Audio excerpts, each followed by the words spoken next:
Imaginez que vous êtes mort. Votre corps s'enfonce lentement dans le noir. Et au lieu de disparaître, vous devenez une ville. C'est exactement ce qui arrive aux baleines. Et franchement, c'est l'une des choses les plus folles que la nature ait jamais inventées. On a tous appris à l'école que les grands règnent. Le lion mange le zèbre, le requin mange le poisson, la baleine mange tout le monde. Mais voilà le truc que personne ne vous dit vraiment.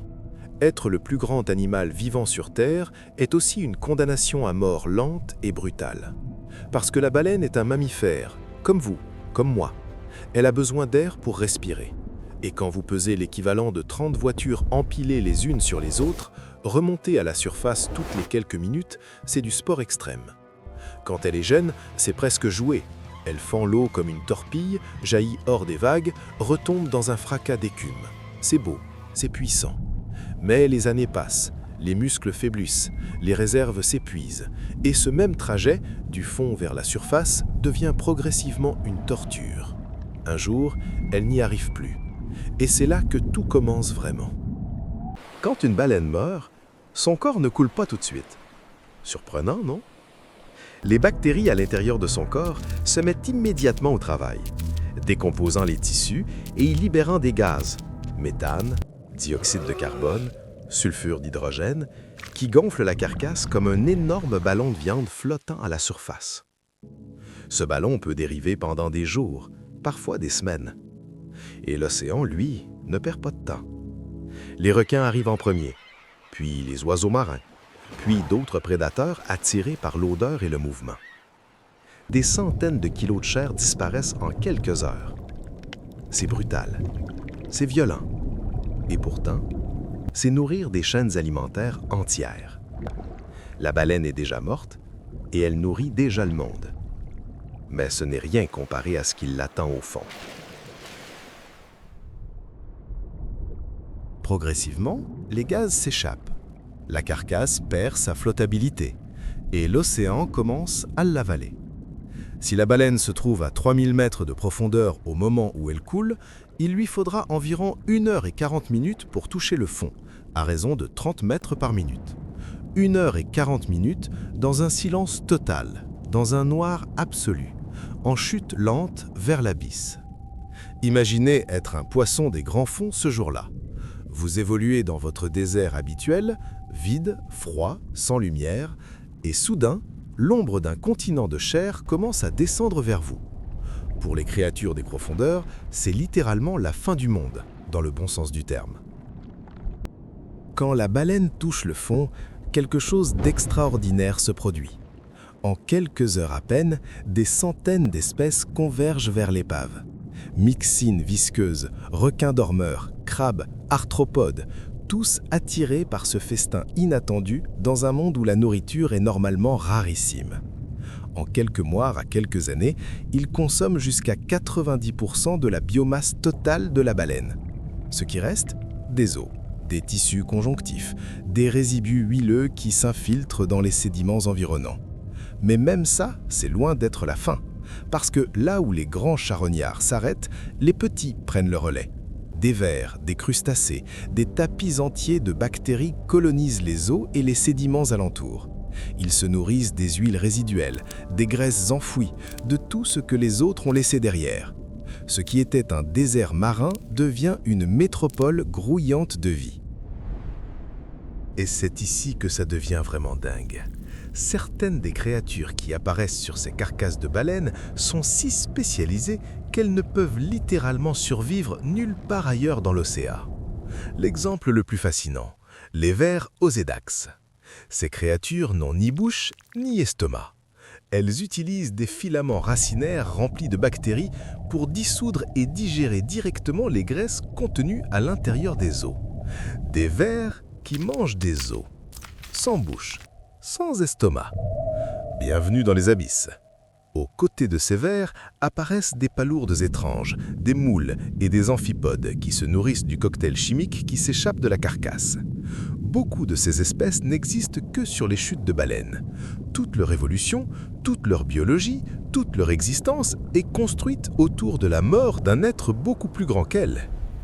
Si les baleines disparaissent, Ces espèces disparaissent avec elles. Elles ne peuvent pas survivre autrement. Quand même, les vers ont fini leur travail. Il reste les os. Et même ces os ne sont pas encore morts. Ils sont chargés de lipides et des bactéries spécialisées savent exactement quoi en faire. En dégradant ces graisses osseuses, elles libèrent du sulfure d'hydrogène, un gaz toxique pour la plupart des êtres vivants, mais un véritable carburant pour les créatures des abysses. Des vers tubicoles géants apparaissent, des moules, des palourdes, des micro-organismes qui construisent leur vie entière sur cette chimie particulière. C'est en miniature exactement le même processus qu'une source hydrothermale. Ces cheminées volcaniques sous-marines qui soutiennent des écosystèmes entiers sans jamais voir la lumière du soleil. Sauf qu'ici, la source d'énergie n'est pas le magma. C'est le cadavre d'un animal mort il y a peut-être 100 ans. Cette phase peut durer des décennies, parfois un siècle entier.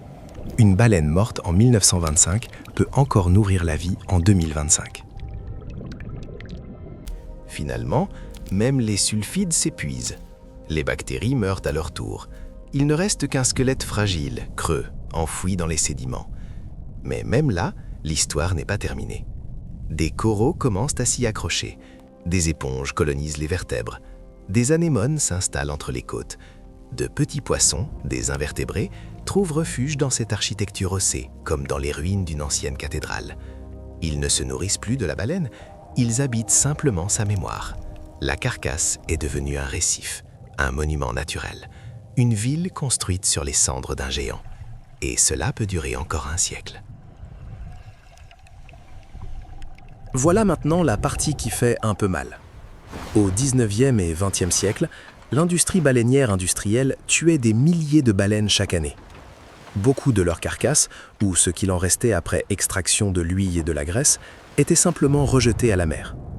À l'époque, on appelait ça du déchet. En réalité, c'était des milliers d'écosystèmes entiers qu'on jetait au fond de l'océan.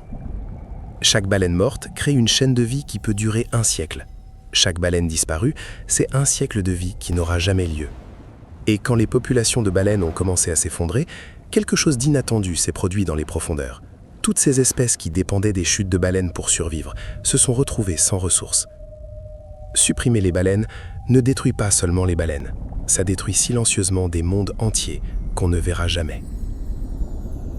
Aujourd'hui, on ne sait toujours pas exactement combien de chutes de baleines se trouvent au fond des océans. L'océan est trop vaste, trop profond, trop peu exploré. Il pourrait y en avoir des centaines, des milliers. Mais ce qu'on sait, c'est ceci. Les endroits les plus vivants du fond de l'océan sont exactement les endroits où quelque chose de grand est mort. Les collisions avec des navires créent des chutes accidentelles. Les orques, en chassant en meute, en créent d'autres. Les échouages aussi.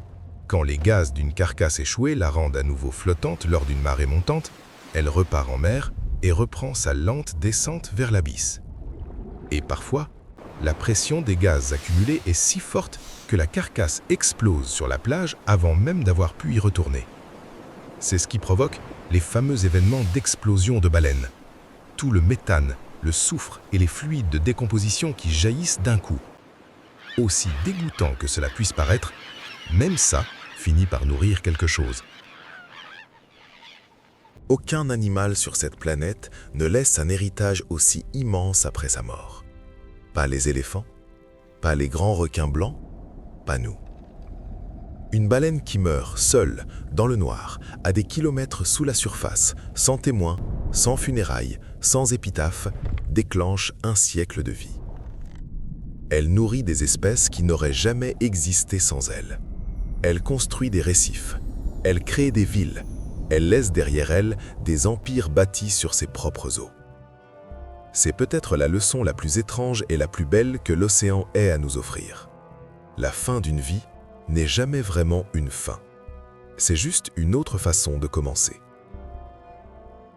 Si cette vidéo t'a plu, n'oublie pas de t'abonner. Laisse en commentaire le sujet que tu veux qu'on explore ensuite. Et si tu veux en savoir plus sur les géants de l'océan, la prochaine vidéo t'attend juste ici.